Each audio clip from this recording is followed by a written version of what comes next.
Low budget cars ba hanap mo? Meron din tayo niyan dito sa Auto Dream. Low budget pero quality pa rin. Check nyo tong ating 2023 Toyota Wigo. 2023 Toyota Wigo G.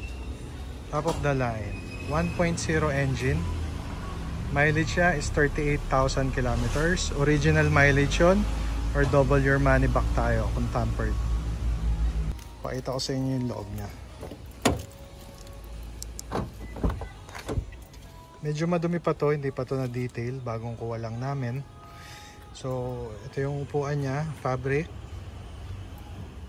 automatic transmission, push start, may control din dito sa ating steering wheel. Tapos naka touchscreen monitor din siya with Apple CarPlay and Android Auto.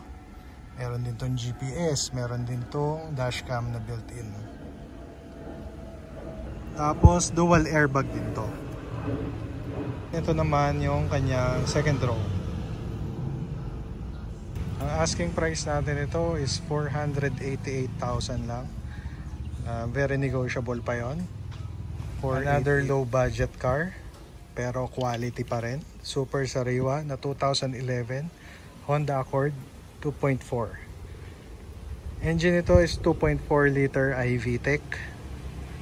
Pakita ko sa inyo yung loob. Ang mileage nito is 77,000 kilometers. Pakita ko yung loob.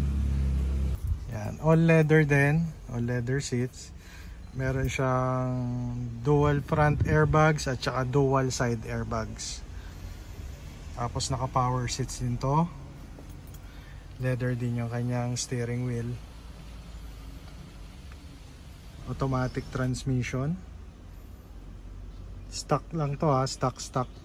So lahat original pa, wala pang binago dito, walang ginalaw. And ito naman yung kanyang second row. So buo din lahat ng leather. Tapos yan, mayroon ding aircon vent sa likod. So kung medyo tight yung budget or first car mo, baka ito na yung para sa'yo, itong ating 2011 na Honda Accord or itong 2023 na Toyota Wigo. So lahat ng prices natin very negotiable pa yon. Tawagan nyo na kami or message nyo kami sa aming Facebook page or puntahan nyo dito sa aming showroom para makita nyo yung ating mga low budget pero quality na kotse. Again, pwede tayo ng cash, pwede tayo ng financing, pwede tayo ng company loan. Ito yung Wigo, pwede pa sa company loan dahil mataas naman yung year model. And pwede ring trade-in. Right? This is Carboy. Out.